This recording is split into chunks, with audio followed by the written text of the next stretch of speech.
the IRS set up a thing. If you have a Tax Pro account, you can withdraw power of attorneys and withdraw 8821s. And the reason we want to remove these is so that way we don't have zombie cases that are going on for years and years.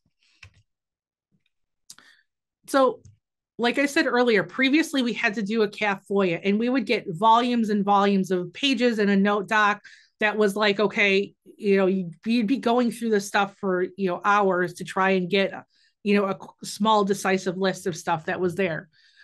Now we have the ability to link our Tax Pro account to our CAF number. So we can see once it's processed and posted, all the third-party authorizations we have on file, and we have the ability to withdraw them online. So as far as withdrawing and getting rid of asking the IRS to get rid of our power of attorneys or get rid of our 8821s that they have on file relating to a certain client, our options are to go through their Tax Pro account, and we can select a box, select the client, mark a checkbox of what form we want to withdraw, and then checkbox to confirm it. And I'm going to walk you through that, through setting it up and through dealing with that. We also have the traditional way to withdraw them through the CAF unit. So we can, if we have a copy of the original power of attorney or 8821, we can mark withdraw at the top, sign it again by the withdraw and date it with the current date, and fax it back in, or electronically upload it back to the IRS CAF unit. Another option we have is if we are working with a revenue officer or revenue agent, or say somebody comes out of the woodwork and it's a case you're no longer working after you speak with the client. You can withdraw by writing it on the top, signing, and putting your date on the form. Now, what if you don't have the power of attorney anymore? So there's two ways we can deal with these. Now we can withdraw through the Tax Pro account so we can see what we had authority for.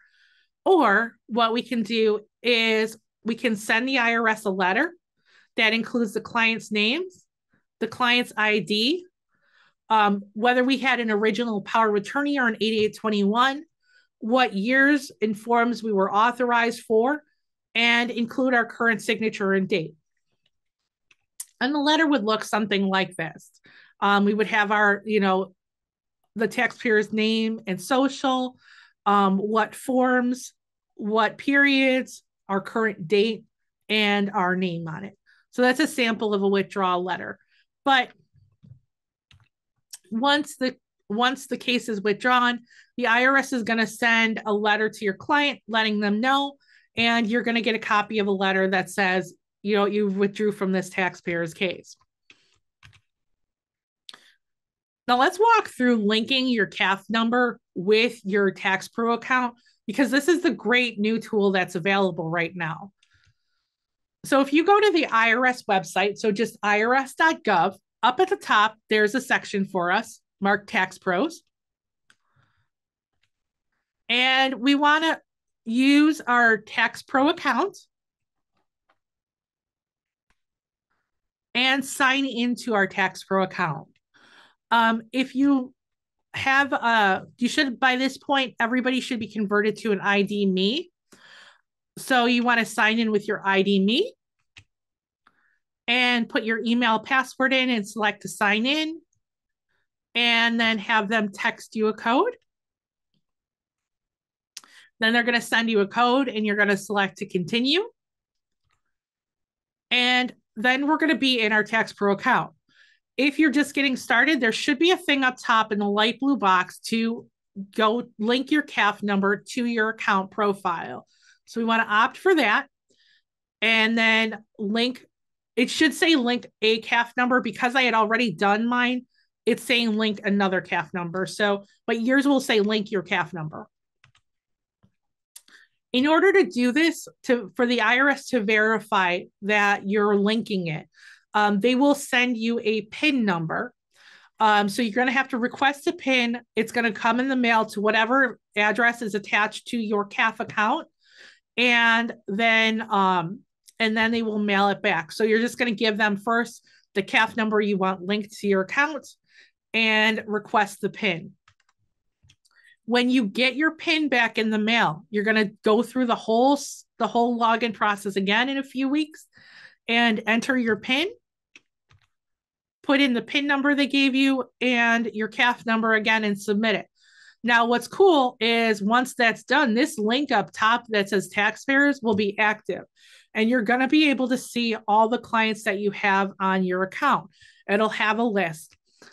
Now, if, for instance, you want to withdraw a power of attorney or an 8821, when you click the client, you're going to see what sort of authorization you have on file.